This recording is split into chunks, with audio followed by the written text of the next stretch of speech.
అమరావతి పేరుతో విజయవాడ అభివృద్ధిని తుంగలో తొక్కిన వ్యక్తి చంద్రబాబు అని మాజీ మంత్రి వెల్లంపల్లి శ్రీనివాస్ అన్నారు. రాష్ట్రాన్ని దోచుకున్న దొంగలు టీడీపీ, బీజేపీ, జనసేన నాయకులని విమర్శించారు. ఎంతమంది గుంపులుగా వచ్చినా గెలిచేది జగన్మోహన్ రెడ్డి అని ఆయన ధీమా వ్యక్తం చేశారు. వైఎస్ఆర్సీపీ సెంట్రల్ నియోజకవర్గం వైఎస్ఆర్సీపీ అభ్యర్థి వెల్లంపల్లి శ్రీనివాసరావు బుధవారం నాడు నియోజకవర్గంలో స్థానిక 36వ డివిజన్ హనుమానపేట ఏరియా తదితర ప్రాంతాలలో స్థానిక డివిజన్ కార్పొరేటర్ బాలి గోవింద్ మరియు తదితరులతో కలిసి ప్రతి ఇంటికి వెళ్లి కరపత్రం ఇస్తూ ప్రజలతో మాట్లాడుతూ ఓట్లను అభ్యర్థించారు. ఈ సందర్భంగా వెల్లంపల్లి మాట్లాడుతూ అందరూ నన్ను ఆశీర్వదిస్తున్నారని అన్నారు. కొన్ని సమస్యలు మా దృష్టికి వచ్చాయి, వాళ్ళకి ఎన్నికలు అయ్యాక పరిష్కరిస్తామని హామీ ఇచ్చారు. ప్రతి నెల 1వ తారీఖు మాకు ఇంటికి పింఛన్ ఇస్తున్న జగన్మోహన్ రెడ్డిని మళ్లీ ముఖ్యమంత్రి చేస్తామని తెలుపుతున్నారని అన్నారు. ఈ డివిజన్ మంచి మెజారిటీ రాబోతుందన్నారు. గతంలో ఎమ్మెల్యేగా పనిచేసిన మైసూరు బోండా ఇక్కడ అభివృద్ధి ఏమాత్రం చేయలేదన్నారు. అమరావతి పేరుతో విజయవాడ అభివృద్ధిని తుంగలోకి తొక్కిన వ్యక్తి చంద్రబాబు అని అన్నారు. ఎంతమంది గుంపులుగా వచ్చినా గెలిచేది జగన్మోహన్ రెడ్డి అని అన్నారు. మాట మీద నిలబడలేని వ్యక్తి చంద్రబాబు అని అన్నారు. ఈ రాష్ట్రాన్ని దోచుకున్న దొంగలు టీడీపీ, బీజేపీ, జనసేన అని దుయ్యబట్టారు. జగన్మోహన్ రెడ్డికి జనబలం ఉందన్నారు. 36 డివిజన్ కూడా రేపు ఎన్నికల్లో మంచి మెజార్టీతో ఇక్కడ విజయం సాధిస్తామని కూడా మీ అందరికీ కూడా తెలియపరచుకున్నాను. ఎందుకంటే 2014 నుంచి 19 వరకు గౌరవనీయులైన మైసూరు బోండా గారు ఉన్నారు కదా, వారు ఇక్కడ ఎమ్మెల్యేగా పనిచేశారు. కానీ ఆ రోజు మాత్రం ఏం చేయలేదు. ఈసారి అవకాశం ఏంటి చేస్తా అన్నాడు. అప్పుడు చేయనప్పుడు ఇప్పుడు ఏం చేస్తాడు? 14 సంవత్సరాలు ముఖ్యమంత్రిగా పనిచేశాడు చంద్రబాబు నాయుడు. అతను ఏం చేయలేదు. ఈ గత 5 ఏళ్లలో అమరావతి అని చెప్పిన విజయవాడ నగర ప్రజలందరినీ కూడా మోసం చేసి విజయవాడ నగర అభివృద్ధిని పూర్తిగా తొంగలో తెక్కిన వ్యక్తి చంద్రబాబు నాయుడు.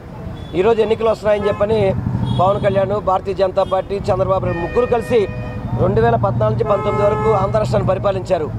అప్పుడు మీరేం చేశారు? ఇప్పుడు ఎందుకు ఓటు అడుగుతున్నారు? ఇప్పుడు ఆ రోజు విజయవాడ ప్రజలను మోసం చేసి ఈరోజు ఓటు అడగడం అనేది ఎవరు కూడా జీర్ణించుకునే పరిస్థితి లేదు.